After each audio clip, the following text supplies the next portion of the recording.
Ladies and gentlemen, welcome back to a very special edition of the Wrestle Plug. It's actually CWP's Reborn pre-show brought to you by the Wrestle Plug and friends. I'm, of course, Aeron Nix, the most unprofessional wrestler walking this earth. I'll be working exclusively with CWP, of course, as a videographer, but I'll also be filling you guys in on what to expect for this show. But obviously, I don't want to do that by myself, which is why I brought in someone particularly special. This, of course, is... well, he's a champion of many people, and he's also the MC for CWP, and there are none better when it comes to being a master of ceremonies than Magic Martin Rowe. Welcome back to the podcast. Welcome to the CWP Reborn pre-show, sir. It's great to be back. Yeah, I had a lot of nice responses from the little chit-chat we had about 2 months ago now, wasn't it? But yeah, so here we go. The first big show from CWP in a long, long time. And I've got to say, it is a stacked card. Yeah, this is the most stacked card I think CWP has ever presented to an audience. Now, of course, little details and chit-chat before we get into it, ladies and gentlemen. November the 7th at the Novotel Hotel in Southampton. It's right in the city centre. Tickets are available, £8 for adults, £4 for children. I believe that means under 16s as well. So if you've got some teenage kids running around and you want to keep them busy and keep them entertained, this is a very good opportunity to do so. And you will not find more affordable wrestling in all of Hampshire as far as I'm concerned. Not only that, parking is also free. You will, however, have to validate it when you arrive. They have a little screen up. You can put your registration in and then your parking will be free for the duration of your stay. So if you're thinking about driving or worried that it's in the city and it might cost me, no, it won't, providing you park, of course, in the Novotel Hotel's facilities, and they do have ample parking, I am assured of that. There will also be food available. There will also be some vendors available as well. Some individuals will be selling some incredibly detailed and authentic merchandise, hopefully yourself included in that. Wing Clothing will also be available, a brand new clothing brand brought to you by people involved in wrestling and outside of wrestling, which is very cool. I thoroughly suggest people check that out. There will be intervals. Doors will open at 4. Show will start at a prompt 4:30, first bell. With that in mind, 6 matches on this card, and each one offers something very different. So I think it would be a good place to start with the X division of sorts of CWP, which of course is the No Limits Championship. Now, the No Limits Championship is being held by Eddie Kenway, the straight-edge Samoan, for what seems like an eternity. It has been many a year since someone has been able to dethrone Eddie Kenway in any kind of manner, never mind for the No Limits Championship. He'll be defending his belt against Rudy Root from Outcast Pro Wrestling, a little remnant from that little surprise that we got at South Coast Showdown. Of course, some of you fans might remember the clash of both companies. He'll also be defending against Roderick the Rambunctious, who of course is very well known, the resident pirate of CWP, and the returning big money Bobby Vegas, who was a part of Team CWP. So there might be a little bit of fallout there involving himself and Rudy Root as they were clashing in that fantastic Survivor Series-esque matchup. How does this match strike you? What's your first kind of port of call when you look at a match like this? Well, I mean, we've always said that the No Limits title, much like the X Division Championship, it's not about weight limits, it's about no limits. And in there, you've got a combination of much slimmer, more sprightly guys like Rudy Root and Roderick, but also you got the big chunky boys, you got the heavy hitters in Bobby Vegas and Eddie Kenway. But I can tell you now, I've been following Bobby Vegas over the last year. And when lockdown struck, he took it as an opportunity to really reinvent himself. Bobby Vegas is in the best shape I've seen him in his entire career. And as such, he's getting booked everywhere at the moment. He's a man in great demand. And is he the odds-on favourite? Well, I mean, Kenway is still an absolute mountain of a man. And even when, as we know, in a fatal four-way, you've only got a 25% chance at best of winning. But when you add Kenway to the mix, your odds drastic go down.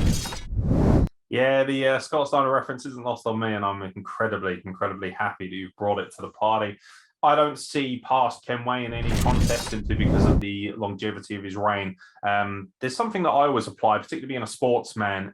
The most dangerous team, the most dangerous athlete is somebody who doesn't know how to lose, because they don't have that mentality of knowing how to lose. It has been many a day since Kenway has taken a loss, particularly in competition involving the No Limits title. As we've said, I think it is close to, if not more than 1,000 days at this point, which is an astonishing achievement, you know, COVID notwithstanding. He has defended that belt many a time. Not to mention, he's defended that belt. You know, Roderick the Rambunctious, for instance, could be the wild card for a lot of us because he is so unpredictable in the way that he performs and the way that he works in the ring. But Kenway has already met Roderick many a time. He's also met Bobby Vegas many a time. Bobby Vegas has never actually beaten Kenway in straight up competition.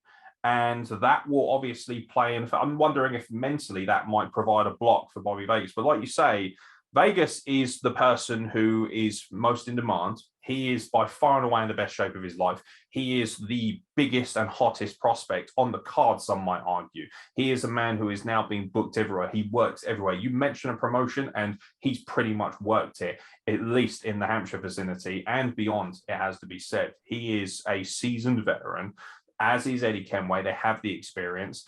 For me, the dark horse is Rudy Root because people aren't going to be paying as much attention to him. He has the chop party. He's very flamboyant. He's very different to everyone in this ring. Even Roderick the Rambunctious, who is exceptionally flamboyant, his eccentricity is very different to what Rudy Root brings to the table. Dare I ask for a prediction? We won't be sitting on the fence for this. Who do you think comes away as No Limits champion? It's a really difficult one. It really is a toss-up on this one. Because, I mean, you look at Rudy Root as well, because this is a guy who's won championships with Outcast over on the Isle of Wight. He's started to make a name across the country. He recently appeared at that big super show up north earlier in the year, which was indeed one of the biggest cards in British wrestling in the past few years. It was an absolutely stacked card. And he obviously held his own recently against Lukachu. And Lukachu, as we've discussed before, is one of the best technical wrestlers in the UK. Sure, he wears a mask and he looks like a Pokemon, but you can't deny the wrestling chops. I think that Rudy Root has got as good a chance of anybody, but Kenway is still a mountain of a man. And you can chop at a mountain, but it's going to take a long time to knock it down. Yeah, Rudy Root has some experience. And like you mentioned, taking on Lukachu, that is the perfect test. That is a measuring stick to determine how good a wrestler you are. If you can hang with someone of Lukachu's quality, then you can hang with anyone from a wrestling standpoint. But this is the thing, it's No Limits, which means that there is the opportunity for it to break down. And if it does, you've got to look at someone like Bobby Vegas or Eddie Kenway, who are going to be able to do a lot more damage. Bringing a chop to the game is fine, but when Kenway is wielding something even more malicious than his fists, that could be a serious issue. And that is probably one of the big reasons why. Robbie Nitro, for instance, tried to dethrone him 2 or 3 years back at the Grand Harbour Hotel and found out the hard way just how vicious things can be. When Eddie Kenway has weapons in tow, that is not a good prospect for people. Bobby Vegas can match him possibly for power. However, he's also a bit more of a gentleman, Bobby Vegas. He's a little bit more of a man who likes to, wrestle with a certain level of decency and upstanding. Is that going to play a factor in this match? I personally don't believe Eddie Kenway loses the title here. I believe Eddie Kenway retains. Our friendship notwithstanding, of course.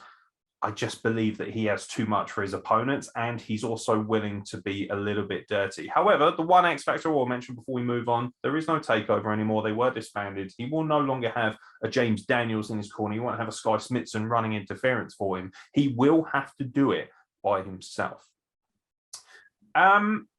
There's a lot of matches here that have, lasting effects that could have a reverberation throughout the company for the future shows and things of that nature. But a match that really kind of jumps out at me and it's very special because it might stand alone as an entity, is the International Clash. Now, some people will say this is the biggest match on the card, at least from a wrestling purist standpoint, and particularly for the smarter marks out there. Joel Redmond versus Franco Varga, who will be making his debut for CWP, of course. Well, both men will be, to be fair, but Joel Redmond will be a lot more well-known, I imagine, to people on our shores. Joel Redmond, of course, former NXT, the first NXT Tag Team Champion, alongside an individual known as Pac. No idea what happened to him. I'm sure he's done quite well for himself. And then, of course, Franco Varga, trained by Tony Atlas in the United States. WWE Hall of Famer Tony Atlas, one of the most famous African-American wrestlers in history. and comes highly regarded, a man who's also clashed with a number of high-profile clients himself. Franco Varga holds victories against people like Carlito. He's worked with guys like Brian Cage. He is no stranger to working high-end wrestlers, high-end athletes and fighters. So Joel Redmond will not be a big stretch for him in terms of the gravitas of the situation. This match, though, must whet your appetite as a wrestling fan. I think this is going to be fantastic. I mean, I was not aware of Franco Varga, but, just put his name into YouTube. The matches are there. As you said, matches against top caliber wrestlers. Brian Cage, Carlito, Robbie E, Suicide, people that are household names from Impact Wrestling and AEW. In my opinion, Franco Varga could be the next big thing in American wrestling. It's fantastic to have him over in the UK at the moment, because what with lockdowns and restrictions, having any American talent on a British card is pretty rare. And, well, if you're going to have America versus the UK, why not have one of the best in the UK? This is a guy who broke out in WWE. Very few British wrestlers have really broken out in the WWE. Maybe he was a little bit ahead of his time because, I mean, he had the fantastic run with Adrian Neville, who is now PAC, but he never quite made it onto Monday Night Raw. He never made it onto SmackDown. But because he's got that British wrestling sensibility, this is a guy who I actually met shortly after I left university. We actually both went to our first wrestling training class together. But he was clearly many, many steps in front of everyone else on that show. And if you looked around the room and picked the one guy who was going to make it, it was going to be Joel. So here we go. You got two very solid heavyweight guys. You look at Joel Redmond, he is the physical specimen. You look at Franco Varga, he is your classic meaty hoss. So it's classic, irresistible force meeting the immovable object. Who is going to win? Yeah, Franco Varga has what separates Franco Varga from Joel Redmond, because in many ways they have similar trajectories in terms of the star power, the quality of wrestling, the training as well, training of so many world-class entities. But Franco Varga is very charismatic. Joel Redmond is much more reserved. Joel Redmond is a man who lets his wrestling do the talking. Franco Varga can let his wrestling do the talking, but he'd rather do the talking himself before he even starts to wrestle. He claims to be the Queen's favorite wrestler. That might come under some sort of disagreement with our CWP faithful, I'd imagine. He doesn't mind rubbing people up the wrong way. And the real thing here is, how well does Joel Redmond handle the psychological aspect of it? You mentioned the fact that he never made it to the main roster. Unfortunately for Joel, a lot of that has to do with injury. He suffered a severe, I believe, an ACL tear almost immediately after winning the tag team titles of Adrian Neville, which is why, unfortunately, those belts were then, I believe, the Corey Graves stepped in at late notice for him. And then, of course, he seems to be a cursed belt, with all due respect. But Joel, unfortunately, found himself on the back end of an incredibly ruthless business and found himself coming back home. That, however, lent to an astonishing amount of experience and quality, which he's then been able to adapt to the British independent scene. And that is why he's absolutely unstoppable in terms of British wrestling. He's also been doing tours of All Japan Pro Wrestling, working with the likes of Yoshi Tatsu and some of the more high-end Japanese caliber legends that I'm sure people at a moment's notice could find on YouTube. And a lot of his work is available on YouTube as well as Franco Varga's. This is a match the fan in me is so excited to watch, because CWP has had some detractors. Some people have said that it is a little bit too fun, not serious enough. There isn't enough proper wrestlers on the card, not enough real fighters. This completely slaps that ridiculous suggestion, because these are two of the best wrestlers in the world today. Franco Varga could easily be working for AEW or WWE, and it seems like if he continues with his trajectory, he most likely will be at some point. And this is why this is an opportunity for our fans. If you're watching this, you absolutely must pay £8 for an adult, £4 for your child to see what may be potentially one of the biggest stars in North America against what is already one of the biggest stars Britain has ever produced in terms of proper old school technical wrestling. But Joel can do it all. He's an incredible athlete. I have a stinking suspicion that Franco Varga might get the better of Joel here. I have one Achilles heel I noticed with Joel, and I've watched him all the way around. I've had him on my podcast, and I've had the pleasure of working alongside him at points. I believe that from a psychological standpoint, Franco Varga might just get under his skin a little bit, and you will need any kind of, there aren't many chinks in his armor, but if you can find one, you're going to need it, and you're going to need to really plow through that and really ply your trade with that to get a one up on a Joel Redmond. So for me, I fancy Franco Varga to cause somewhat of an upset and really upset our audience as well. How do you see this one playing out? As I said, it's a real clash of styles. It's a clash of size versus strength. But I mean, both men can really move around the ring. If you check out the match on YouTube, which is Franco Varga versus Brian Cage, as we know, Brian Cage is easily the most muscular wrestler in the world. I think that that Joel Redmond has got that same kind of physique, not quite as He-Man-like, but he is chiseled out of granite. Put those two together. Maybe it comes down to training. Maybe it comes down to technique. Maybe it comes down to hometown advantage. But I think that British wrestling technical style is going to tie up the big man. Yeah, an interesting contrast in our opinion. It'd be nice to come back. Hopefully we'll get you back on for the post-show review, and we'll be able to re-look at our predictions and see how they've panned out. But I quite like the look of Franco Varga, and I think it's very interesting. I think that speaks to our styles and what we love in wrestling, that I've gone for a more international fan. You've gone for something slightly more traditional. Not to say, of course, that you don't enjoy international wrestling. Of course you do. We love wrestling first and foremost at CWP, and that's something we want to really show to everybody who's going to be involved. Now, changing gears slightly, we're looking for something that's going to be a little bit more on the entertainment aspects of things. Dirty Dave Dennis is a dirty 24/7 champion in his own right, and of course he is, because frankly he owns the belt. Okay, like, you know, even kayfabe isn't going to hide that one from you, sunshine. You know, Dirty Dave Dennis, he's very proud of his little toy. For those of you who may not be aware, Dirty Dave Dennis from the Isle of Wight himself, although not exclusively tied to Outcast like some of the other talents on this show, he is a very dirty individual, dirty by name, dirty by nature, and he has a belt to prove it. And this belt is essentially in the same kind of mold as the old hardcore title from WWF for our Attitude Era fans out there. He'll be defending it in a 6-way scramble match. Now, we still haven't confirmed the time, although we do believe it will be 15 minutes is what I am being told. That's a little bit of a kind of, you know, I don't know, call it a, I don't know, a spoiler of sorts. But 15 minutes, the scramble match obviously means that there are any number of pinfalls or submissions during the match. It'll also be no disqualification as well. So I imagine this might have the opportunity to break down as well. And by the way, this is the match where you're most likely to end up with a wrestler in your lap or fighting right next to you. So if you're coming to the show, I suggest you watch yourself. And don't think by sitting at the back, you'll be able to hide from it, because I know for a fact some of these individuals have no problem working their way all the way to the back of the bar. And yes, ladies and gentlemen, there is a bar available. So if you want to get liquored up nice and good and make a lot of noise, then you can do so as well. Just be respectful of people around you, of course. So Dirty Dave Dennis, he'll be defending this title against a plethora of interesting talents. We have Aaron Cruz of the Quality Wrestling Academy and beyond. We have Cameron Anderson, a very unique and independent entity, someone I know personally quite well, but not many other people know.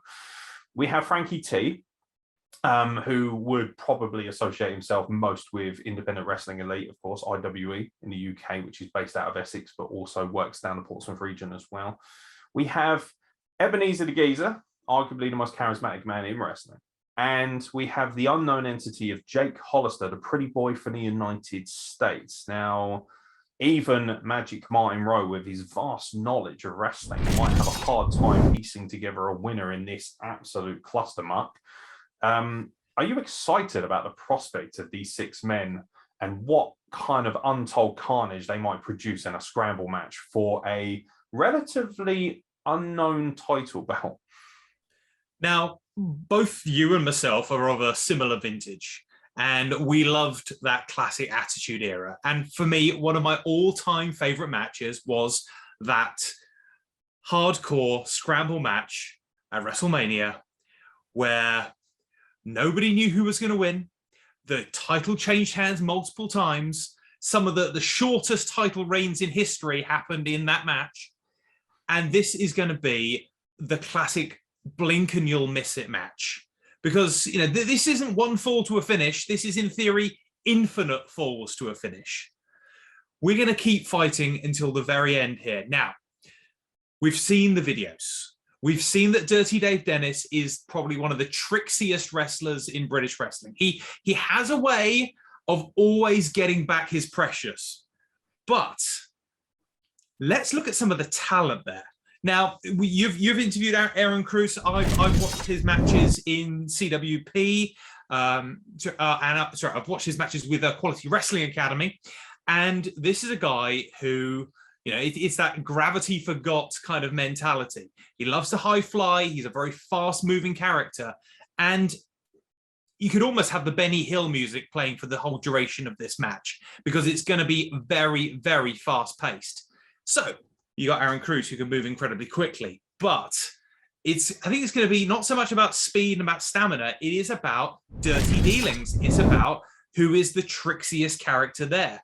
Frankie T, urban goth, fighter from the streets. Yeah, sure, he comes out with a top hat and goggles, but I know that if he wants to get down and dirty, he can do so.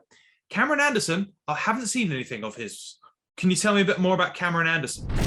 Cameron Anderson trained at Quality and Rev Pro. Cameron Anderson, full disclosure, is an individual that I helped open a couple of doors for. And that's because I believe him to be an excessively dangerous talent. What Cameron Anderson has is something that a lot of that mold. So he comes from that same academy class as myself, Aeron Cruz, a few others. Obviously, training with these guys, I had the opportunity for a bit of inside knowledge, which I can now parlay to you individuals at home and yourself. Cameron Anderson is in many ways like Aeron Cruz in his presentation. However, he's bigger, he's more muscular, he's a little bit more meaty, and he also is a bit more of a shooter. He's a legitimate ground and pound guy. He will get you on the... And what's really exciting about Cameron Anderson is because he is a relative unknown, the wrestlers won't have an opportunity to scout him. They won't have an opportunity to know what they're working with here. They will have a complete... And same with Jake Hollister, to be fair. And that's what makes this match very dangerous. Normally, you'll have one guy where you look at and think, could be a wild card. We don't know too much about him. In this match, you legitimately have two or three. Because even someone like Frankie T, who might be familiar to the CWP audience, is always kind of changing his style. He's a very adaptable wrestler. But Cameron Anderson, the whole deal with him, he's very arrogant, but in a good way. He believes in himself. He believes in the confidence that he exudes, and he has a right to, because nobody, and I know this for a fact, nobody trains harder. Cameron Anderson is in the gym 3 hours a day, every single day. Cameron Anderson trains 3 or 4 times a week, exclusively in shooter wrestling, technical wrestling, and he has a gas tank like no other. There's a famed exercise at wrestling training known as battle rolls, which is not fun at the best of times. I personally am not a fan at all, as you can tell. Meaty hosses do not go down well when it comes to these now. Cameron Anderson, I'm yet to see him lose one of these exercises. That includes against very vaunted and very high-end individuals like Curtis Chapman, guys who are actual veteran stalwarts of this industry. So, and he's young as well. He's 20 years old. He has so much ahead of him. So that's Cameron Anderson in a nutshell. Is there anyone else you'd like to break down before we sort of divulge who we think might get a win here? Well, I was just taking a look at the very, very high quality match graphics that have been produced for this show. I don't know where they came from. Not actually, to be fair, I'd just like to say those aren't actually mine. Those are actually João Basilio. So credit to our friend from Portugal who has provided graphics for this show and the poster as well. I think he did a wonderful job. Between him and myself, I made one video as a sort of presentation for it, but I thought João deserved a little bit of love and credit because he never really gets mentioned. And he also created the last video. You might have seen on the socials as well. Very talented individual in his own right. So you don't just get one good artist for your money, you get 2 at CWP, which is always a very useful entity. Excellent. Well, looking at the match graphics, can I just say, Jake Hollister is a good-looking man. There are going to be some swooning ladies in the audience, that's for sure. Might be some swooning gentlemen in the audience as well, for that matter. So he's obviously he's a good-looking guy. He's the kind of guy you can stick on a poster and will attract the punters. That's why he's on there, I imagine. But what are his wrestling credentials? What can you tell me about him? Jake Hollister. Now, Jake Hollister will be traveling, I do believe, in tow with Franco Varga. He works with Franco Varga. So from that alone, I can only assume that he will have a high quality work rate. Now, I've been privy to some footage of Jake Hollister that other people may not necessarily be privy to. Jake Hollister is not a very active individual when it comes to social media. And that, for me, is a good thing. Because in this day and age, people spend so much time on social media hyping themselves up. And he doesn't. He never goes to social media to show off what he's doing. He allows his work to do the talking. And he's one of those people, you have to actually see him to enjoy him. You can't just head to the YouTube. Now, obviously, from a business standpoint, that might not necessarily be the best thing. However, like you say, pretty young man, ridiculously good looking, a lot of swooning going on from all genders and associations, and rightfully so. And I imagine he will try and use that to his advantage. Seems quite slick, quite charming. And this is a match where you're going to need that. Dirty Dave is kind of on the other end of that vicinity. I wouldn't necessarily associate Dirty Dave as a good-looking individual, to be fair. Frankly, I think he's an ugly little F-bag, but it is what it is. But that plays to his favor because he is so dirty. There is no level Dirty Dave will not stoop to retain his precious. We have referred to him as Gollum. I've even made up a graphic of him as Gollum. I'm not going to apologize because he's not going to do anything about it.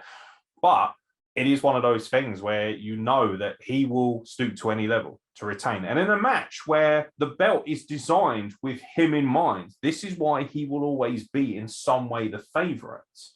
This, however, is by far and away his biggest test, because this belt, he spent most of his time defending it on the streets, in the alleyways, in the locker rooms. Nobody's actually really tested him in ring for this belt. This is an option because, sure, you can still be dirty, but there are 5 other individuals here, all with extremely unique talents. Any one of them at any point could hit Dirty Dave with something that he may not necessarily be used to, and he will not be necessarily used to taking it in the ring as much either, or innuendo aside.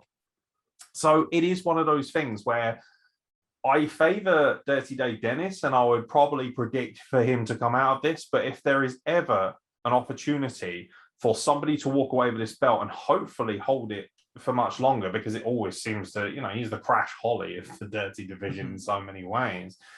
This is the opportunity for it to be done. Do you have a particular individual in mind to walk away as Dirty 24/7 champion? Bearing in mind that even you, Mr. Rowe, at any point could interject yourself in a match like this, if you are so brave enough to do so. I leave the wrestling to the professionals. What's interesting about this match is this is probably the first ever legitimate defense of the championship. It's the first time that the bell has rung at the start and the bell has rung at the end. Every other time, it's been a smash and grab. It's been run in, hook up, roll over, schoolboy. This is an actual legitimate match. This is going to start with a tie-up and a wrist lock. This is a whole different world for Dirty Dave Dennis. And he's not just going one-on-one here. This is a 6-man scramble. He's literally going into the lion's den. But the fact is, even after the bell rings and the time limit is over, 24/7 rules still apply. Hey, Dirty Dave Dennis may not win the match, but he may still win the gold.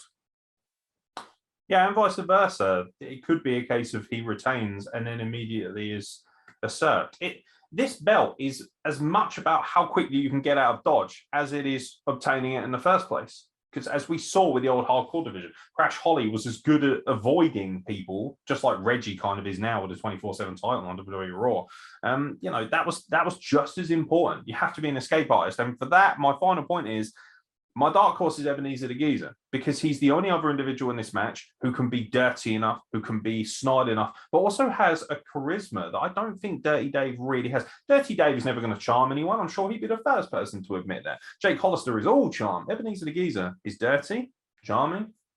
He might have the perfect combination of skills for this match. He very much might be the Liam Neeson that we need to remove that title from Dirty Dave Dennis. And what's more, from your interview, it's clear that right now he's got the winning mindset. He's all about being in that winning mentality. And maybe this is more than just a physical game. This is a mental game. Yeah. Maybe he's got the mindset to win this.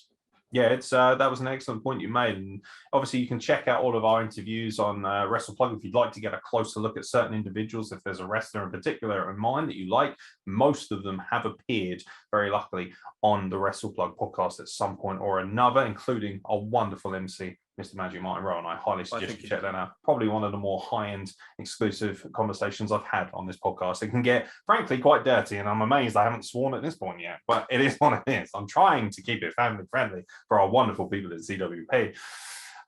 So that match will be exciting. I guarantee, ladies and gentlemen, if nothing else, you'll have a great time watching it. And like Martin said, if you are a fan of the throwback era, the Attitude Era, which is really what brought our generation into wrestling, you'll remember the hardcore title. And if you enjoy that, or even if you enjoy the incredible work that R-Truth does now for the 24/7 title in WWE, this is a match you'll definitely want to zone in on. I am struggling to think of a match that will entertain and make you laugh and make you cry in equal measure like that match will. 3 matches left on this Whopper card. We've already discussed what could, frankly, pass for a good card by itself. This match is going to be very physical and somewhat under the radar, I think. A triple threat match. Nothing on the line but pride. Damien, the Dark Entity, will face a former CWP heavyweight champion in Ian Logan, who, of course, people will remember as champion during the vaunted takeover period. Of course, as we've mentioned, no takeover anymore. And actually, Ian Logan, to his credit, decided to remove himself from the takeover before it eventually dismantled itself anyway. He had a change of heart. So we're not sure what Ian Logan might turn up here. And of course, British legend, FWA throwback of sorts, Johnny Storm, will also be in the house. I imagine, because you're someone of my ilk as well, my kind of age range, you might be as excited as I am for this. And yet, I think a lot of people may not necessarily pay as much attention to this match as they should, because we're talking about people who have been in this game for a long time. I believe the combined years is almost at around 60, maybe over that, in terms of the amount of experience here between the 3 individuals. This really is the battle of the veterans, in my opinion. You've, as you say, huge amount of experience across the board here. But these are guys that, they maintained British wrestling.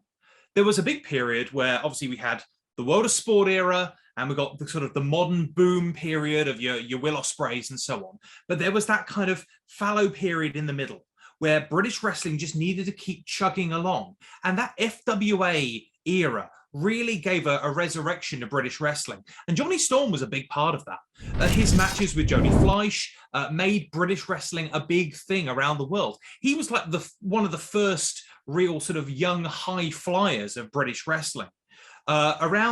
Before him, you had the odd Dynamite Kid and Rollerball Rocco, but he was the first person to go out there and do moonsaults. He was doing rewind ranas. His match against AJ Styles at British Uprising is still one of my all-time favorite matches.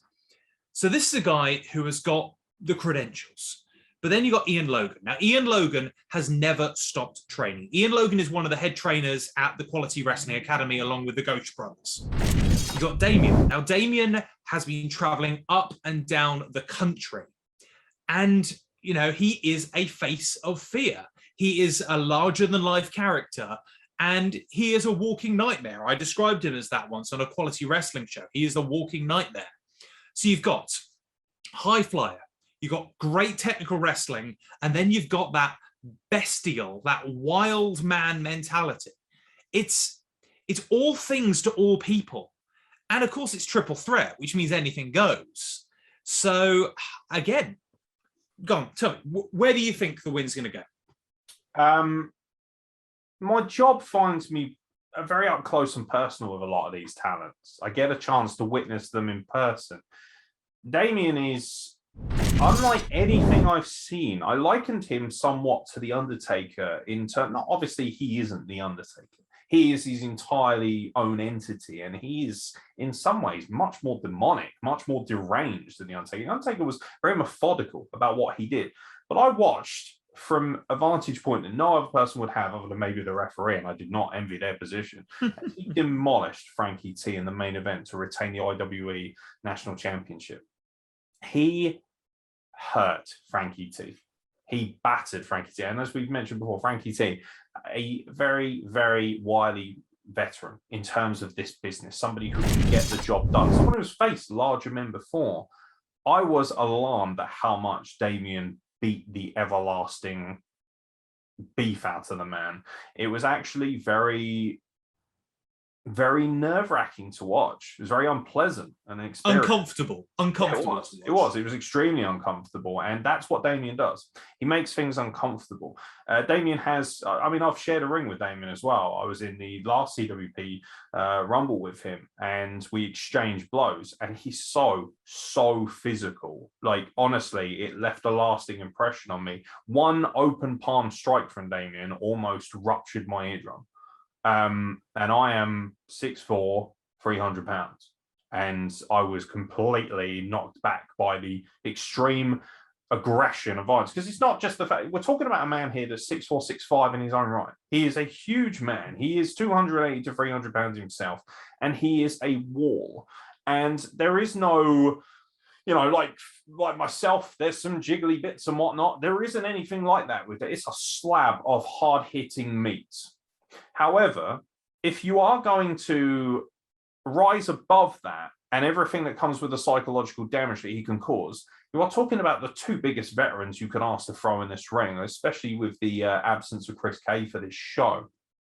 Aeron Logan is a veteran, 20, 25 years, like you say, consistently training. Still, he is in amazing shape. And Aeron Logan is no small man either. He is 6'3", 6'4". He is legitimately a big man. And especially in British independent wrestling, the art of the big man is very rare these days. There aren't that many of us left. The meaty Hoss division has been depleted somewhat.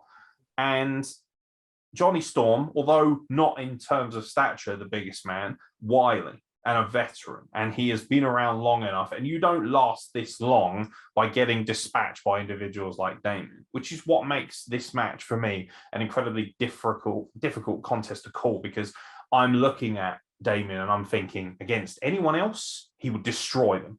He would mentally have such an edge. However, Aeron Logan, incredibly wily as well. The takeover, he understands business. He understands what needs to be done. He may be on the better side of life now. He may have a better outlook towards what he's doing. But for me, I still would put the kind of favor in the edge of Damien, because I feel like the violent side and the streak there, that's something I know for a fact Johnny Storm won't be able to match. He can do a lot of incredible things, but Johnny Storm will not be able to rise to that kind of level of physicality and violence. And he is going to have to rely on an extreme amount of agility.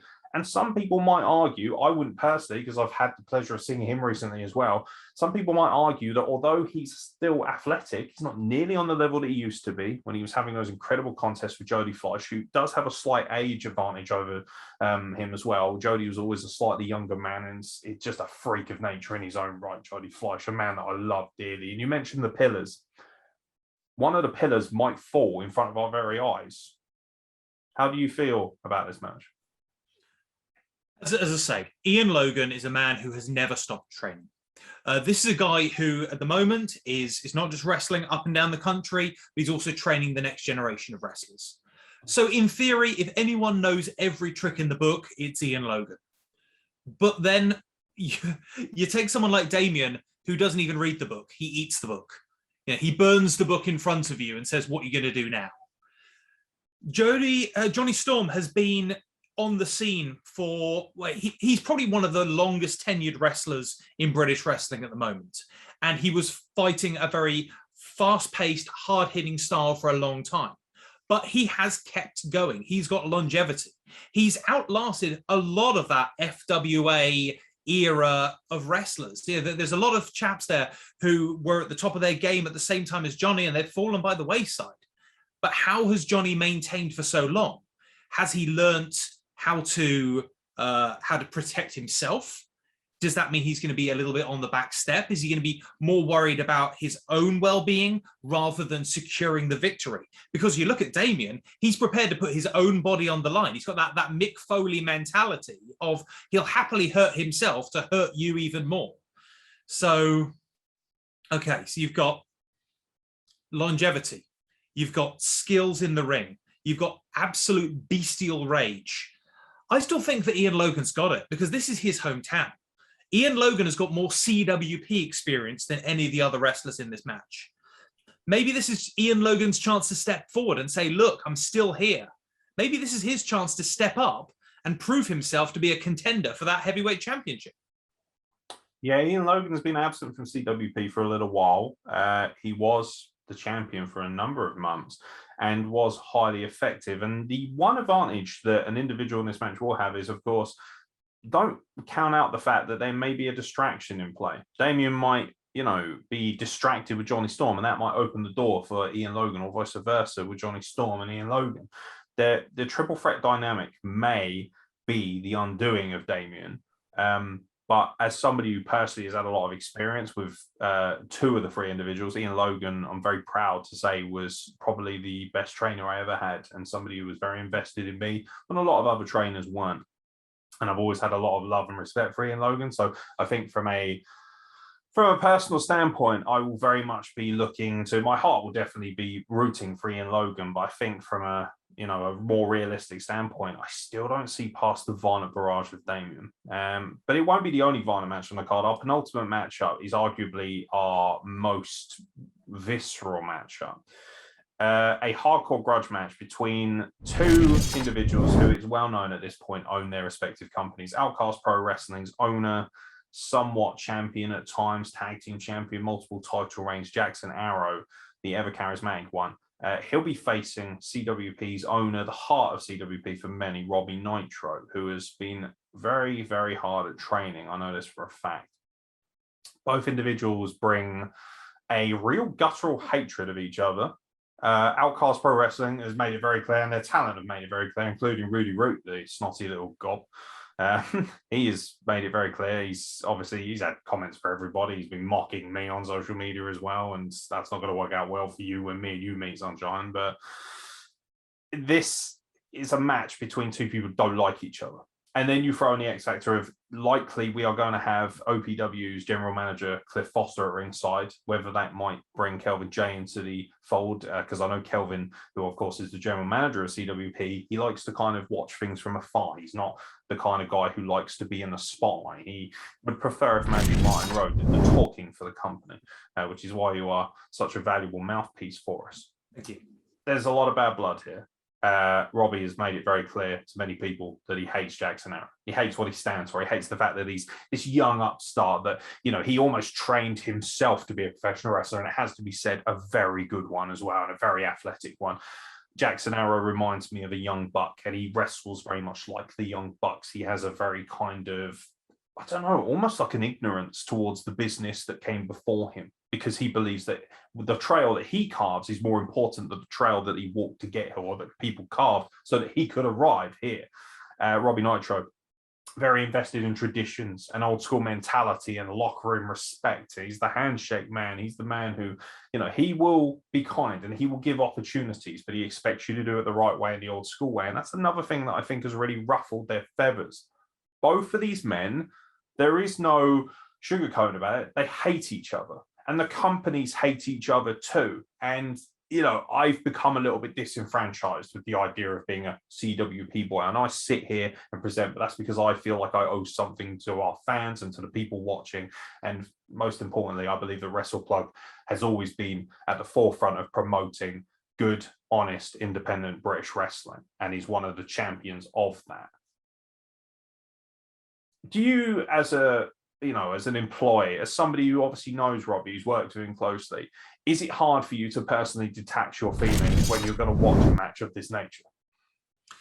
I've seen Robbie fight and fight hard. I've seen him have tables matches. I've seen him have hardcore matches. So the idea of him going into a hardcore match, it seems like very much his bread and butter. It seems like the kind of thing that suits him down to the ground. But I've been watching Jackson Arrow. He's been posting little vignettes. He's been posting little training videos all throughout lockdown. This is a guy who obviously, he owns his own company. He started training up a new generation of wrestlers on the Isle of Wight, very much a big fish in a small pond. But this is a guy who lives, sleeps, and breathes professional wrestling. He's a flippy guy. He's a fast guy. He's a high flyer. He knows every inch of a wrestling ring.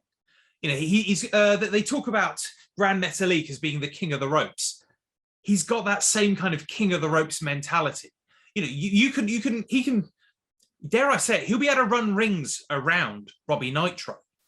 But if Robbie Nitro can snatch hold, you're talking a much larger guy. You're talking a guy who's probably 100 pounds heavier. So maybe that's what it's going to take. You've got to ground the high flyer. And that ground and pound is probably what Robbie Nitro is going to have to do. And it's probably what Robbie Nitro is best at. So you got hardcore rules. He can go under the ring. He can pull out the tables. He can pull out the chairs. He can pull out a ladder. He can pull out the baking trays. He's going to need to take out the legs of the high flyer. And it may mean that he's going to have to show a bit more of a ruthless streak. Robbie Nitro is a lovely guy. He's a cuddly guy. He's a cuddly character. He's he's a cartoon character come to life. But he needs to be a little bit more badass.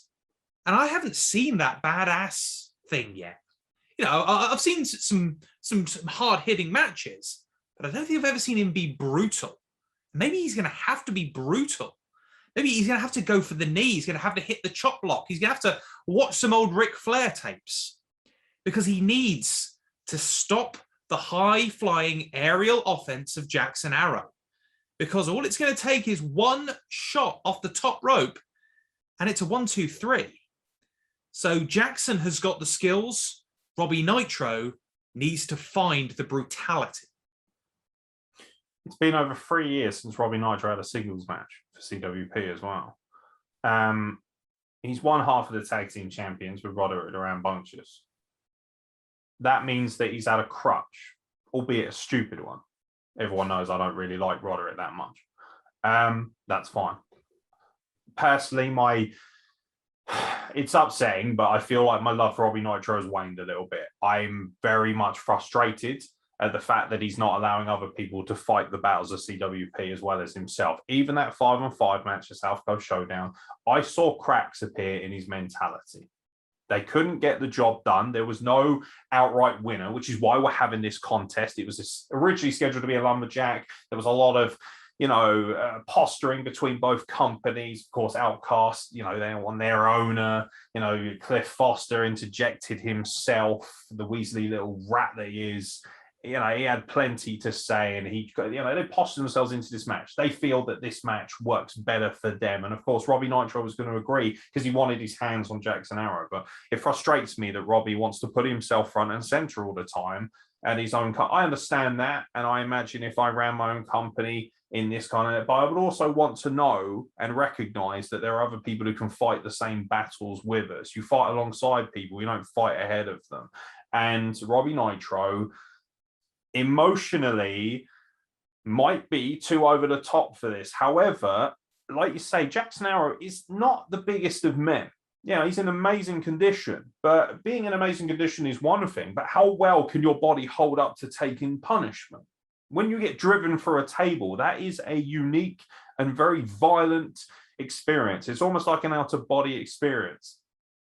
Being hit with a baking tray, being smashed around the back with a kendo stick, having somebody draw blood from you, which is a very possible thing here. I know it's family friendly, but these guys, they're not going to really care about family friendly when they're in it. They're not going to be thinking about that. They're going to be thinking about trying to murder their opposition because they hate each other that much. This is as close to blood rivalry as you will get.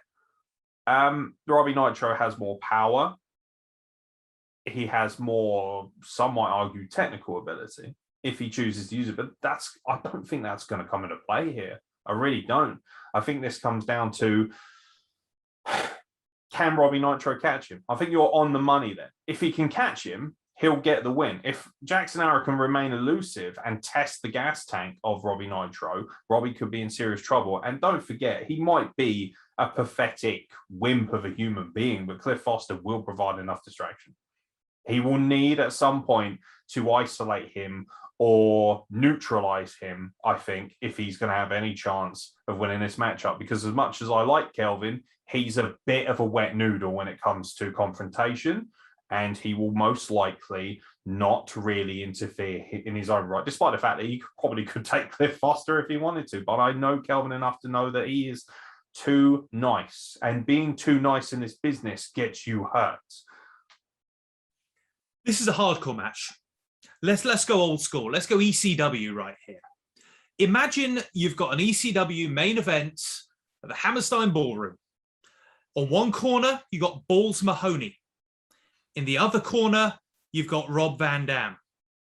You've got a chunky, solid guy, dependable wrestler, but can really know how to swing a chair. Then you got in the other corner, you got the guy who flies higher than anybody, can jump off a ladder, through a table, through a chair, do about 17 flips on the way. Who do you think is going to take the victory? Obviously, Robbie Nitro will always be the hometown hero. He'll always be the fan favorite. But in my opinion, Jackson Arrow is going to take the win.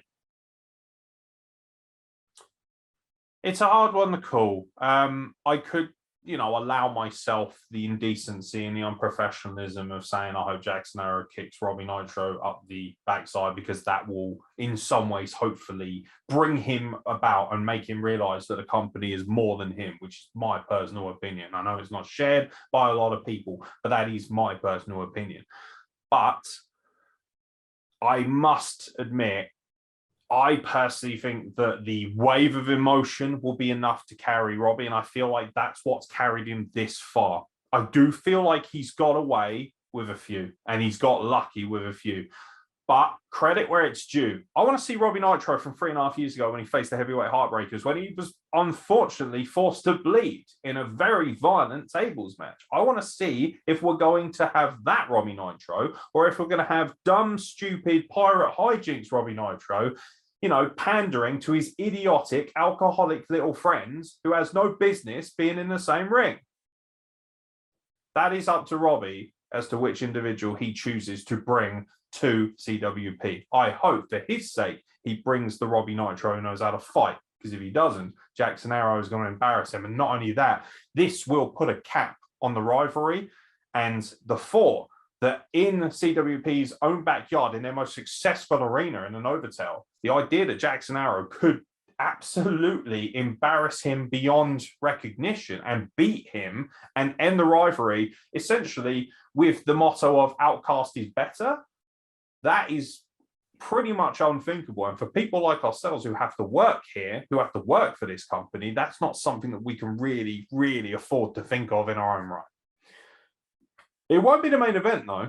We have it on good authority that the match will close with something that hasn't happened for a good 2.5 years. A CWP Royal Rumble. Not just a standard over-the-top affair battle royal. We're talking a full-blown Royal Rumble. 30 men, minimum, could possibly be more, could be less, or women, will partake in a classic Royal Rumble match. Two men will start, and then every minute, one man will enter, or woman, as I've said.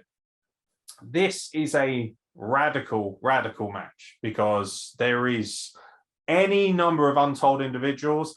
I am privy actually to a list of individuals that are already announced for it. It is not a complete list, unfortunately. I do not know every individual that will be involved. However, I'm not sure how privy you are to names for the Royal Rumble. I do know that there are announcements coming, so please, if you haven't already seen it, check out our social media. By the time you've watched this, some of them will no doubt be announced as well. So there is a bit of timing going on in here, and I know that some people have sent in videos and footage with some choice words as to what they might be doing in said Royal Rumble. But the reality is this is going to be a long match. This is going to be a marathon, not a sprint, and there will be 30 individuals vying in what they are calling a shot caller rumble. The reason for that is because the winner will call their shot, and they will be able to challenge whatever champion they choose should they win this match.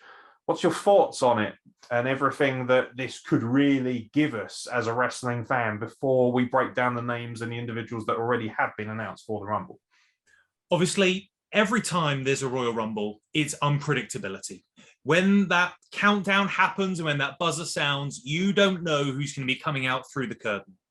And I haven't seen the list. I'm aware of about 4 or 5 names that are confirmed so far. And we've got a real mix here. We've got people who cut their teeth in CWP back in the day. We've got some people who are coming up through the ranks, some people who have been training at the Rev Pro Academy and training at the Quality Wrestling Academy, and they're making their debuts in this match, which is fantastic. It's always great to bring new blood and new life into British wrestling. But there will be some veterans in there. There will be some people who have had experience in Rumbles before. And when you make it the opportunity to not just have a championship opportunity, but a title shot of your choice, then really it's anything goes. Because, you know, this is your chance to jump ahead of the pack. This is your chance to go straight to the top. You could challenge for the CWP Heavyweight Championship. Or if you've got a grudge to settle, if you've got a score to settle and you know that the champion has got the gold, then you can go for that. You know, if Eddie Kenway is successful in his Fatal 4-Way match, what's to say that one of the other members of the match wins the Rumble and says, do you know what, Kenway, let's do this again, one-on-one. Let's say you've got, for instance, Roderick the Rambunctious. Chances are he'll be in the match. He's already the tag team champion, which means that for him, the only way is up. Imagine becoming a double champion by challenging for the No Limits Championship or challenging for the Heavyweight Championship. I think that anyone who wins this, if you're not aiming for Rishi Ghosh, if you're not aiming for the Prince of Mumbai and his Heavyweight Championship, you are cutting yourself short. If you don't challenge Rishi Ghosh, you are saying that you're not good enough. Because in my opinion, you know, everyone wants to be the champion. And if you can go through 30 men, 30 women, 30 wrestlers, then you are one of the 30 best wrestlers in the country, which means you've got the credentials, you've got the stuff it's going to take on the Prince of Mumbai. The Rumble has a very emotional relevance to me. I won our last Royal Rumble. I worked hard for that. I put my body on the line for that. And the individual I eliminated last was Robbie Nitro. I am, believe it or not, one of the only people to have beaten Robbie Nitro in the last 3 or 4 years. I wasn't afforded a choice. I was given a #1 contenders match out of that. I'll be frank, I didn't get diddly squat for winning the Royal Rumble. I was chucked in a match with 3 veterans. I'm very proud of the fact I got to work with them. Ironically enough, I got to work with Rishi Ghosh, who stole a briefcase right from under my nose. Of course he would, because that's how he does business. And we've seen that in the way he conducted himself in his rivalry with Chris Kay after that fact. He cashed in his dash for the cash briefcase. He became champion. He then defended it successfully, albeit with his usual level of BS and shenanigans that I would expect from the Prince of Mumbai, frankly. I mean, the man helped train me, so I'm not above a bit of sneakiness at the best of times. But this Rumble, like you say, it's an opportunity. Now, it could be a case of someone strong, powerful, someone we expect to win does win it. There's a very good chance that Joel Redmond or Franco Varga is probably going to enter themselves in this match if they've got enough left in the tank after they've wrestled each other. That all of a sudden becomes a game changer, because are you going to have the power? This is the big thing. Again, I know that it isn't always a big man, but we've seen, like Yokozuna in 1993, sometimes there is no ability to get someone over the top rope. Who is going to have the strength to remove Eddie Kenway from this match? Who is going to have the strength to throw over Bobby Vegas? Who's going to have the strength? Even an Ian Logan. If Damien enters, this is his wheelhouse. This is a guy who is not only experienced, but he's dangerous. And when you've got so many elements going on, there is no control here. This is unrelented chaos, particularly as the ring fills up. And as it does so, someone like Damien becomes even more dangerous because he can lurk. And a man who spends his time and his life, if you can call it a man, lurking in the shadows like that, could find himself becoming even more dangerous. And if that's the case, I wouldn't put it past someone like Damien to win this match here. Again, depends on how much the battle will take its toll on him when it comes to the triple threat match earlier in the night. A lot of these individuals could be somewhat scarred from what they've done earlier in the night if they choose to enter this match. This is true. I mean, you look at all of the matches that have happened previously in the night up until that point. You've got a triple threat match, a fatal 4-way match, a hardcore match, the 6-pack challenge there.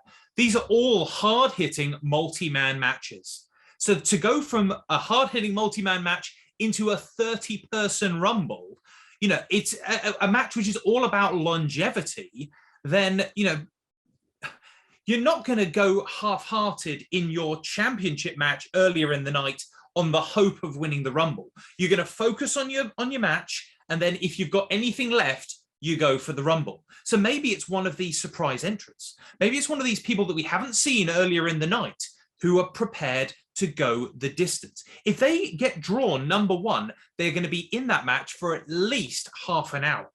And for any wrestler to go half an hour, that takes a serious gas tank. That takes some serious stamina.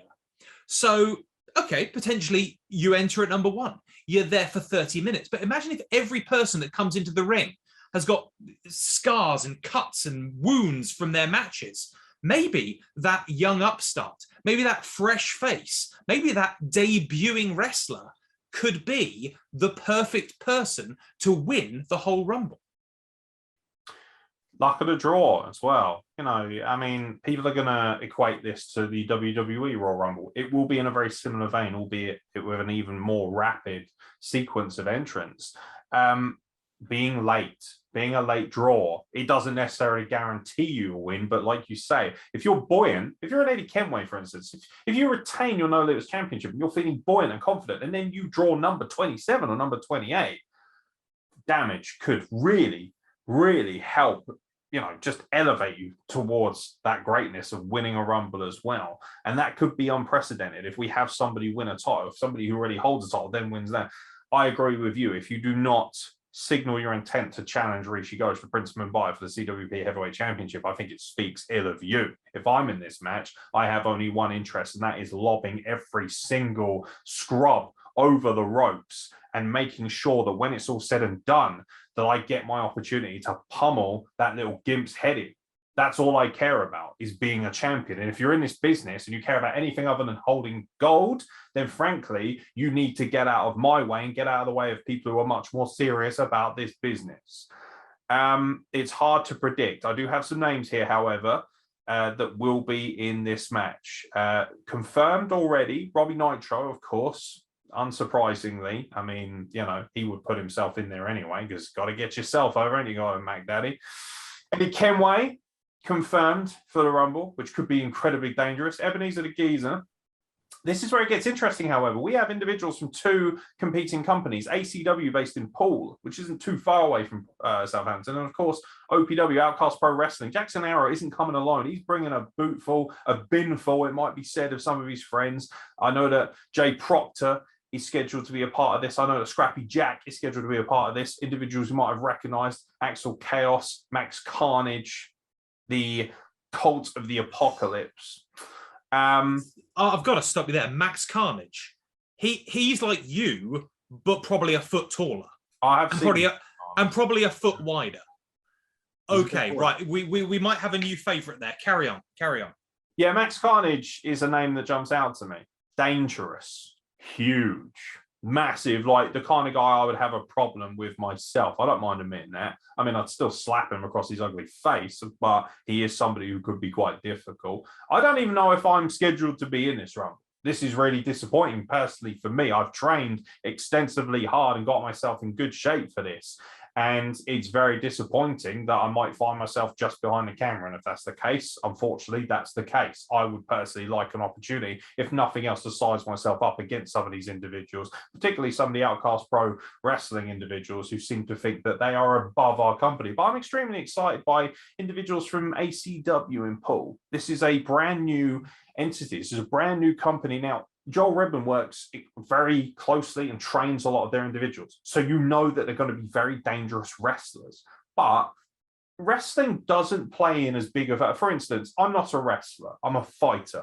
I'm a warrior. I hurt people. I don't care about hammerlocks. I don't care about, you know, the legitimacy of a technical hold. I care about dumping you on your stupid, ugly head and breaking your neck.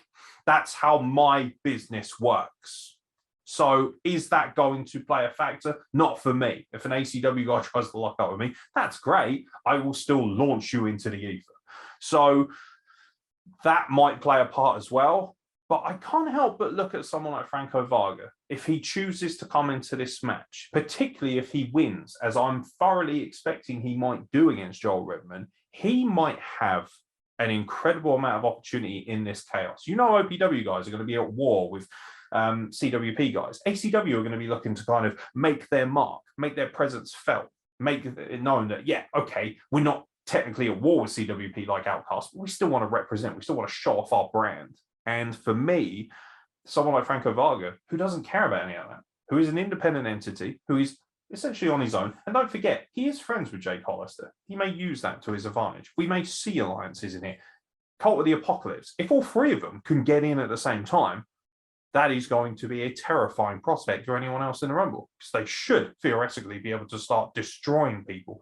But I like the idea of a Franco Varga, and I'll probably stick my money on him because he's so independent. He's so, you know, disconnected from all of this BS, all of this drama, all of this nonsense and this backstage politics. And he might have the opportunity to pick apart people while they're too busy dealing with stupid little grudges and pathetic little gimmicks. I think there's some interesting things that are going to happen here, because you've said yourself that if you were in the match and you won, you would go straight for Rishi Ghosh, which I totally understand. I respect that. You want to go for the top. But picture the scene. It's you in the ring with Eddie Kenway. I think you, maybe Varga, maybe Max Carnage, they're the only sort of people that would be able to throw Eddie Kenway over the top rope. If you could successfully eliminate Eddie Kenway, surely that puts you on a far better stand to defeat him for his No Limits Championship. Would you take that confidence boost? And I know how much you love a meaty hoss fight. Imagine you against Eddie Kenway, heavyweight versus heavyweight, super heavyweight versus super heavyweight. But of course, Eddie Kenway could lose the No Limits Championship. He could be beaten by Rudy Root. And then maybe Rishi Ghosh is the man to go for. He's trained you. Maybe it's time for the student to become the master. That is the pinnacle. I have wrestled Rishi Ghosh, but not cleanly. That was a fatal four-way for the Dash and the Cash. I had to deal with Sir Selfie's giant carcass. I also had to deal with the, frankly, very unnerving individual of Takeshi, who has not been seen since, on my I add. You know, a crazy Japanese talent that he is. Nobody knows what's under the mask. Nobody knows what he is. How he works differs in every match. You can't scout someone like that. So if he turned up in this Rumble, that could be very alarming too. I could make it about myself. I won't, because I'm not Robbie Nitro. I don't make the whole thing about me. That's not my style personally. Sorry, Robbie, but that's how I feel. I feel that you make everything about yourself. I'm not really interested in that. For me, I will stick my neck out and say Franco Varga to win this Rumble, but any number of individuals here have an opportunity to become historic, to be etched into the lore of CWP. And all grudges and personal feelings aside, this is a great company to work for. This is a great wrestling company. It is traditionally British, but it has so many different modern edges to it. Just as a very quick aside, I personally am very excited because one other individual on this list who I haven't mentioned is Amber Joe. She will be the only woman, as far as we know, who is announced so far at least for this Rumble. She'll very much be in the mold of China, who I know is somebody she looks up to, and she does represent the transgender community. And if there's one thing we are very proud of at CWP, it's the fact that we are inclusive to everybody. And we are not interested in how you identify, we're interested in how hard you work and how hard you want to be a champion. Doesn't matter how you identify. Amber Joe will be welcomed at CWP like anybody else, as she should be. And I'm very excited because she's very physical and she's very muscular and she's definitely got the physique. However, experience could be a big issue. She's only, at this point, at least up until now, only worked one match before, and that was a Royal Rumble match, albeit one that she did reasonably well in. So she does have experience in this match, Does she have enough experience overall to make an impact? But nonetheless, I expect a lot of people to have wide eyes and to be very impressed with what they see from that young lady when it's all said and done. Now, the notorious Angel Amber Joe, I had some info written down of her because she's been training not just with the Rev Pro Academy, but also with Rishi Ghosh at the Quality Wrestling Academy as well. Very, very short career, as you say, very much in the embryonic stages of the career, but has already been featured in the BBC, a real trailblazer for British wrestling, and a huge fan following. One of the most followed wrestlers in British wrestling by comparison to how few matches. I know that on Halloween weekend, Amber Joe has got a match for the Quality Wrestling Academy, another chance to build up the bump card, get some more experience under her belt. So maybe she could be the wild card. Maybe no one knows what to expect. And sometimes, you know, if there isn't a lot of footage, if you can't do your scouting, you get surprised by what you least expect. Yeah, I would, if I have the sheer luck to be in this match, that's an individual I will be keeping a close eye on. But I will also have to play it by ear. And that can be really difficult when you're in there, particularly if you are, like myself, not a confessed wrestler of sorts. You are more akin to fighting than you are to being a upstanding gentleman in the ring. She could be very dangerous. And frankly, I'm very excited by the idea of even more representation. We've got a lot of great diversity in our company, and I welcome that diversity even more with someone like her through the door. But at the same time, with all due respect, nobody cares how you identify. Everyone wants to see whether you can throw hands. That's the most important thing. So, you know, it's all very well and good bringing your fantastic social media presence and your virtues and your representation, and I have nothing but respect for those. But at the same time, I could give two monkeys about them when you're stood in a ring opposite me. I don't care how you identify. I'll break your nose. That's how I work. And that will be on the mind of many people in this match. But do you know what, Mr. Martin Rowe, this is going to be an awesome show. It really is. And I think listening to everything we've just spoken about, £8 to come in and sit down and watch this, £4 if you're under the age of 16.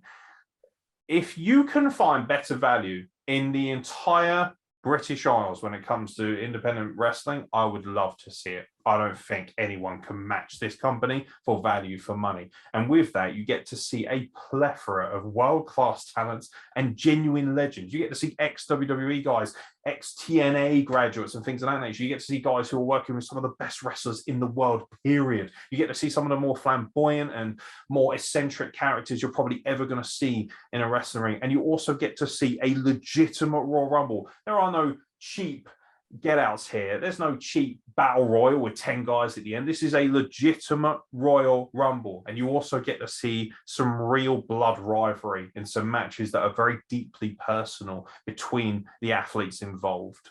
Value for money all round.